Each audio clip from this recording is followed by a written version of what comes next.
एक बार जो पार्वती जो हैं भगवान शिव से कहती हैं कि स्वामी ऐसा क्यों कहा जाता है कि ब्रह्म मुहूर्त में जब उठते हैं तो जो चाहते हैं मनुष्य वो प्राप्त कर लेते हैं।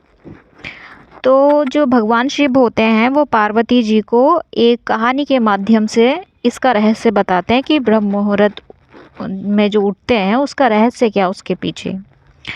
तो वो बताते हैं कि एक समय की बात होती है। अच्छा, इससे पहले कहानी शुरू करें तो इस वीडियो को लाइक ज़रूर कर दीजिएगा। शिव पार्वती की कृपा आप पे हमेशा बनी रहे, ऐसी हम दुआ करते हैं। चलिए कहानी शुरू करते हैं और कहानी के माध्यम से जानते हैं कि ब्रह्म मुहूर्त में उठना क्यों मतलब लाभदायक कहा जाता है, पुराने समय से ही। तो ना पार्वती जी को भगवान शिव बता रहे होते हैं कि एक नगर में एक रामू नाम का एक लड़का रहता है और उसकी एक आदत होती है कि वो बहुत लेट जागता था यानी बहुत सूरज जब सर पे चढ़ जाता जब वो उठता था। और उसके जो माँ बाप थे वो बड़े परेशान थे। फिर उन्हें बहुत मशक्क़त करनी पड़ती तब भी वो ना उठता। फिर उन्होंने सोचा कि जैसे जैसे बच्चा बड़ा होगा वैसे वैसे वो उठना सीख जाएगा जल्दी। पर इसका उल्टा ही हुआ। वो उसकी तो ऐसी गहरी आदत बन गई कि वो उठ ही नहीं पाता, अगर वो चाहता तब भी नहीं उठ पाता था। अब क्या होता है, ना वो पढ़ पाता, सो पा मतलब कोई काम उसका ठीक से हो ही नहीं पाता था। अब उसके पिता बड़े परेशान होते हैं। अब वो देखता है अपने मित्रों को कि वो सभी सफल होते जा रहे हैं और वो कुछ कर ही नहीं रहा। तो एक बार उसके पिताजी जा रहे होते हैं, रास्ते में एक सन्यासी जी उनको मिलते हैं। तो वो उनके चरण छूते हैं पिताजी और अपनी बेटे के बारे में उस सन्यासी को बताते हैं। सब कुछ सुनने के बाद सन्यासी कहते हैं कि अच्छा, आप अपने बेटे को हमारे आश्रम में लेके आना। तब वो अपने बेटे से कहता है कि तुम्हें कल ना जल्दी चलना पड़ेगा, एक जगह मैं ले जाऊंगा।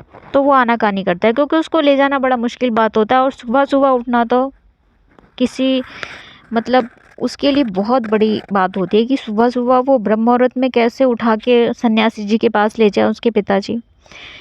तो वो कहता है तुम बड़े दुखी उदास रहते हो, मैं जानता हूँ तुम्हारे दुख और उदास का कारण। अगर तुम भी सफल होना चाहते हो ना तो तुम्हें एक काम तो करना पड़ेगा, तुम्हें जल्दी उठना पड़ेगा और समय से पहले आश्रम में पहुँचना पड़ेगा, जिससे जो गुरुजी हैं, जो सन्यासी हैं, वो तुमको ऐसा गुरु मंत्र देंगे जिससे तुम सफल हो जाओगे, तुम भी अपनी मित्रों की तरह सफल हो जाओगे। तो वो बड़ा खुश होता है, चलो मैं भी अपने मित्रों की तरह सफल हो जाऊंगा, तो चलो चलते हैं। तो वो उस दिन मतलब जब वो अगली सुबह जाने के लिए सोचता है, प्रण कर लेता है, तो बेचारा क्या करता है वो कि उसे नींद आ जाएगी इसलिए पूरी रात जागता रहता है।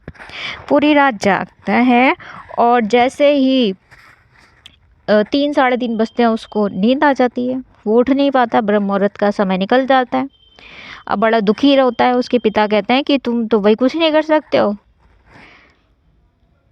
तो बड़ी खड़ी खोटी सुना देते हैं उसके पिताजी कि तुम तो असफल ही रहोगे, तुमसे ज़रा सा उठने के लिए कहा और तुम उठ नहीं पाए। तो बड़ा दुखी होता है मन ही मन और सोचता है कि कल मैं ज़रूर, और दोबारा से दृढ़ संकल्प करता है। दूसरे दिन भी ऐसा ही होता है, वो नहीं उठ, क्योंकि उसकी जो आदत है बहुत गहरी हो चुकी होती है। अब दूसरे दिन भी ऐसा ही होता है। फिर तीसरे दिन वो क्या करता है, अपने पैर पे एक जख्म बना लेता है ताकि दर्द होगा तो उसको नींद नहीं आएगी, और जब नींद नहीं आएगी तो वो अपने मतलब सन्यासी जो हैं उनके आश्रम में पहुंच जाएगा और उस रहस्य को जान लेगा, क्योंकि उसके मन में तीव्रता थी कि वो भी सफल हो अपने मित्रों की तरह।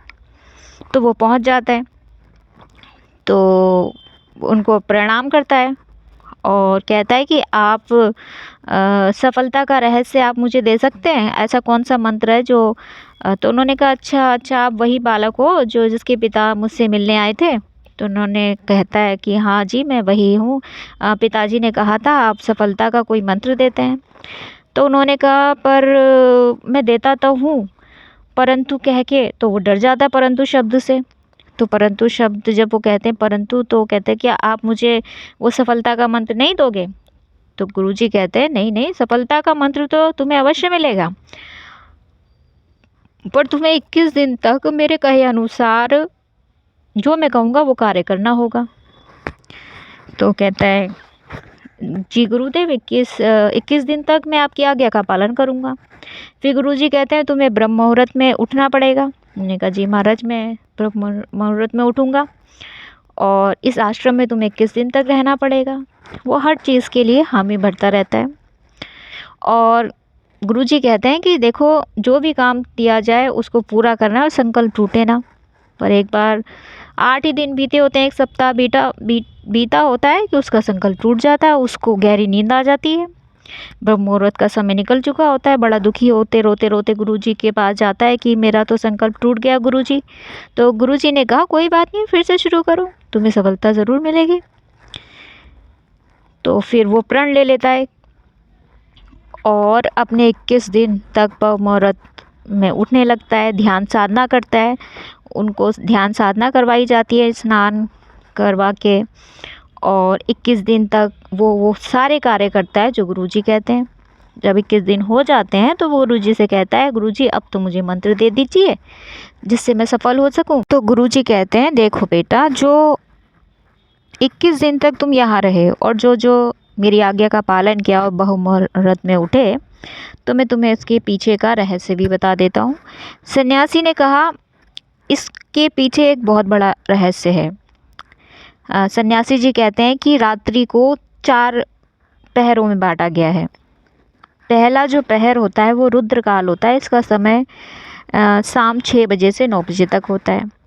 दूसरा राक्षस काल होता है जो 9 से 12 बजे तक होता है। तीसरा पहर गंधर्व काल माना जाता है जो 12 से 3 बजे तक का होता है। चौथा जिसे मनोहर काल, जिसे ब्रह्म मुहूर्त कहते हैं, ये 3 से 6 बजे तक का होता है। ये वह समय होता है जिसमें संसार की सारी नकारात्मक जो ऊर्जा होती है वो निष्क्रिय अवस्था में होती है। सकारात्मक शक्तियाँ क्या होती हैं, सक्रिय होती हैं उस समय। और ब्रह्म मुहूर्त यानी देवताओं का समय, ब्रह्म मुहूर्त यानी देवता उस समय विचरण करते हैं। उस समय अगर पढ़ाई करते हैं तो लंबे समय तक हमें याद रहता है, क्योंकि उस समय सारी सकारात्मक ऊर्जा होती है। हमारे दिमाग में विचार जो होते हैं निष्क्रिय अवस्था में होते हैं, तो जो भी हम याद करते हैं वो लंबे समय तक हमें याद रहता है। सन्यासी ने उसको वो सफल होने का मंत्र दे दिया था और उस लड़के ने संकल्प कर लिया कि मैं आजीवन ब्रह्म मुहूर्त में ही उठा करूँगा।